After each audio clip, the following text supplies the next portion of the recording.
There's one name we've been talking about all week long on our shows, and that is Shane van Gisbergen. For the third time this year, he won his third NASCAR Cup Series race, all of them being on road courses in Mexico City, Chicago, and Sonoma. Now, SVG joins an elite group of drivers who've won at least 3 road course races in a row in the Cup Series. The only other drivers to do so were David Pearson, Tim Richmond, and Rusty Wallace, Tony Stewart, Dan Gurney, Chase Elliott, and of course the last one, Jeff Gordon.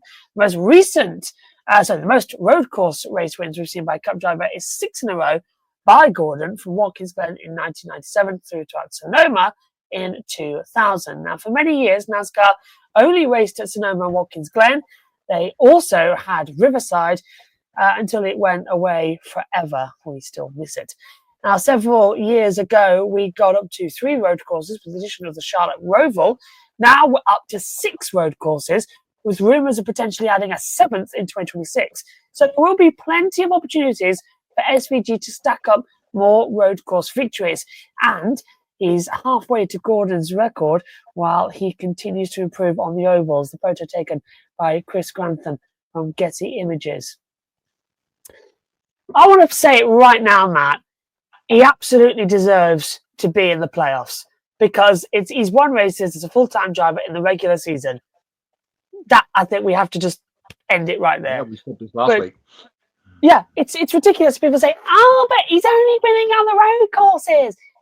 Yeah, but they're in the regular season and he's a full-time driver. It's like, what do you want? Logano won, 3 races last year, and they were the 3 he needed to win. Play the game. Do it. So, a different type of question.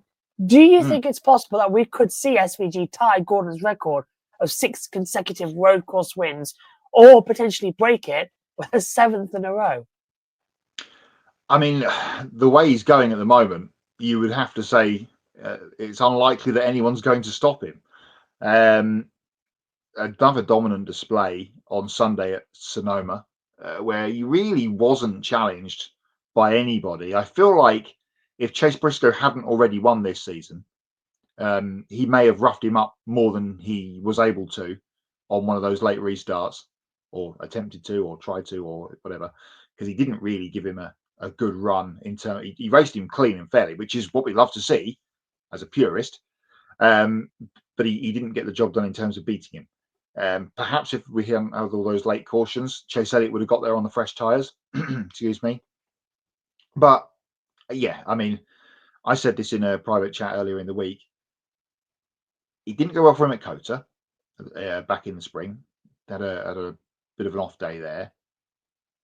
Then we went to Mexico, where no one had seen that racetrack before. A couple of people, but it was slightly different layout from when they went back in the mid-2000s. And he blew everyone's doors off, especially in stage 3, and drove away to a dominant victory. This week at Sonoma, of course, we had Chicago as well in there, where, of course, he's now won 4 of the 5 races he's entered. And the other one, he was in contention before being knocked out of it late in the going last year in the wet conditions. And then like this week at Sonoma, where he hadn't been in a cup car and he won. So, yeah, what have we got next? Watkins Glen next in a few weeks' time. Was beaten in the late laps, or on the last lap, wasn't it, last year by Chris Buescher when that race was in the playoffs. So now it's back to its regular August slot. I mean, yeah, he's going to be absolutely public enemy number 1 again at that racetrack that weekend in terms of his speed. Everyone will be trying to catch him. That will put him, if he wins, and in the next couple of weeks, Denny Hamlin, Christopher Bell, and Kyle Larson don't win, Shane van Gisbergen will be the playoff number 1 seed coming out of Watkins Glen if he wins that race. What? But, you know, who's there to stop him? They really haven't held a glove to him. I don't think on Sunday at Sonoma he was going full chat. He was pacing himself throughout that full race. We haven't seen him be pushed or had to be pushed by anybody this season, especially in these last few weeks, especially at Mexico, where he just disappeared in that final run to the green flag, 17 seconds or whatever it was.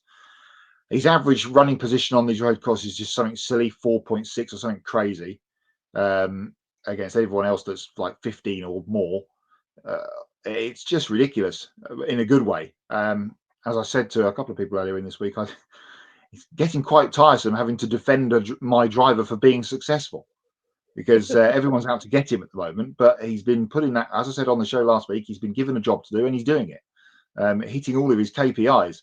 So more power to the elbow and to the right boot, so he can kick more rugby balls into the crowds of SVG. But yeah, going to be interesting to see if he can carry this streak on, because we've got Watkins and then the Roval at the end of the season. So if he wins both of them, their tracks he hasn't won at before, and he goes back to Kota next spring, because I guess Kota's going to be early in the season again next year, then he's swept all of them. He's won everywhere. None of the other road course ringers have ever done that. None of the road course ringers have ever done anything in particular. Stuart Gordon, full-timers, were winning races. Martin Truex Jr. latterly. Kyle Busch has picked up a couple of wins. So has Kyle Larson. But none of the ringers that have ever come in have done this well. So, yeah, more power to the elbow of SVG. Just trying to have a look as well at the full season chat so far with what we've had and who's won. So, well, not counting the cookout or the duels, counting actual season. So, Bell has won 3. Hamlin's won 3. Last won 3. SVG's won 3. So they're at the top. But yeah, as things stand, in the regular points, Byron leads it on 668 with Chase Elliott on 654.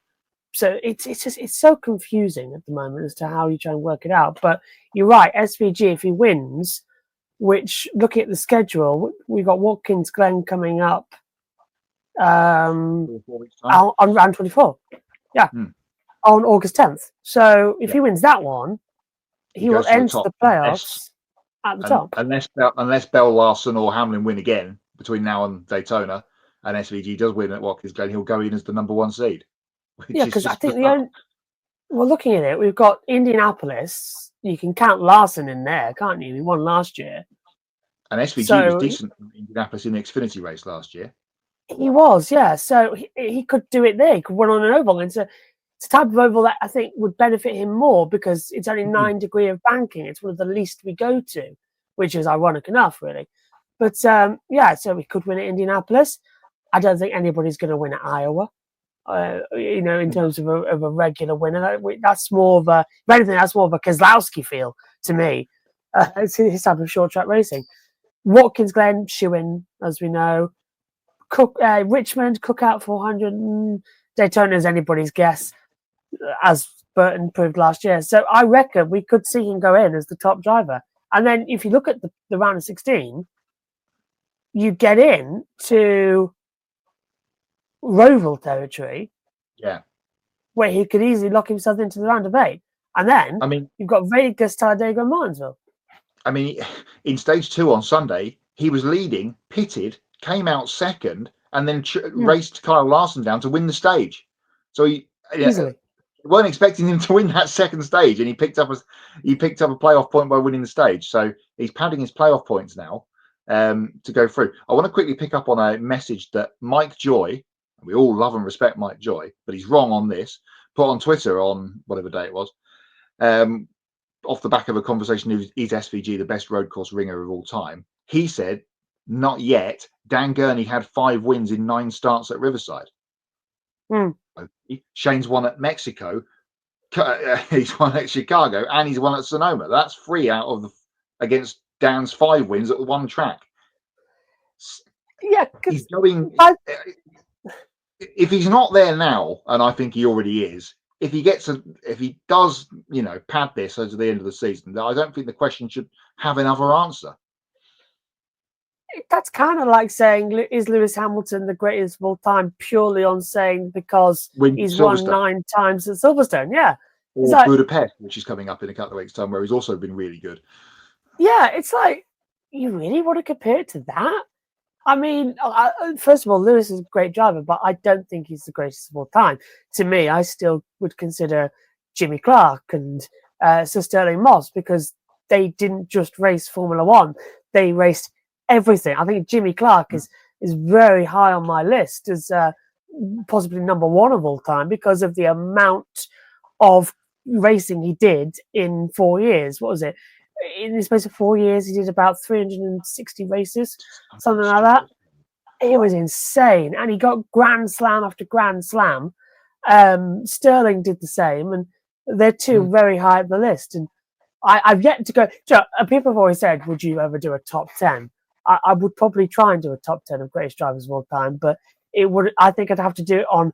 This is Formula One. This is MotoGP. This is touring cars, because there's so many to just go and throw in as your top 10 of all time. But yeah, Grid Network off-season content. That we should really make a play for that over the Christmas period at the end of the year.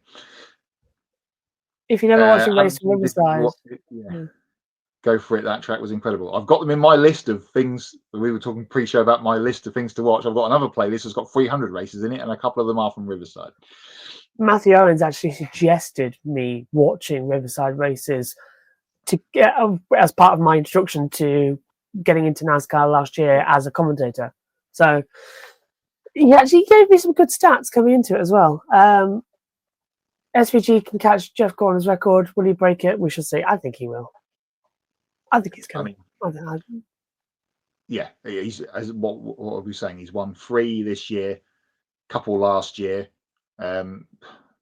We're gonna, as you said, perhaps have maybe even 7 road course races in the calendar next year. He'll probably win 3 or 4 of them. Just you didn't just go, oh, he's going to win there. So yeah, I think that record is going to go.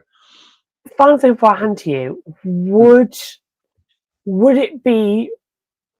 If NASCAR did this, would it be seen as favoritism if we've got 3 races, round of 16, round of 12, round of 8, a road course in each of those? That's a bit more fair, isn't it? The fan backlash would not be ideal. There's still a lot. Well, there's still a lot of people that don't like the Roval, and there's still a lot of people that don't like that we had 2 last year, because we had Watkins Glen as well in the playoffs last year, which has now gone back out again. A lot of talk about perhaps the Roval going away and them going back to having the Oval as a 400 miler at Charlotte, back to how it used to be. I kind of like the Roval. It's produced some good moments over the years, and it just it's another of those curveball races in the playoffs. If it's the we don't like these curveball races in the playoffs because it screws everything up, well then take Talladega out too. Yeah, because that's confusing as anything. Yeah, and don't make Daytona the last of the regular season, because that race is a lottery. As we saw with Harrison Burton squeaking his way in last year. But don't forget, the week before, Austin Dillon won at Richmond, so it can happen anywhere. Yeah, I still think Atlanta's got good again. I think Atlanta's sort of. It's surprising me how good that track has become. I think it's the only one that's been changed that you go, yeah, that kind of works. It's the only one, isn't it? I can't think of another one.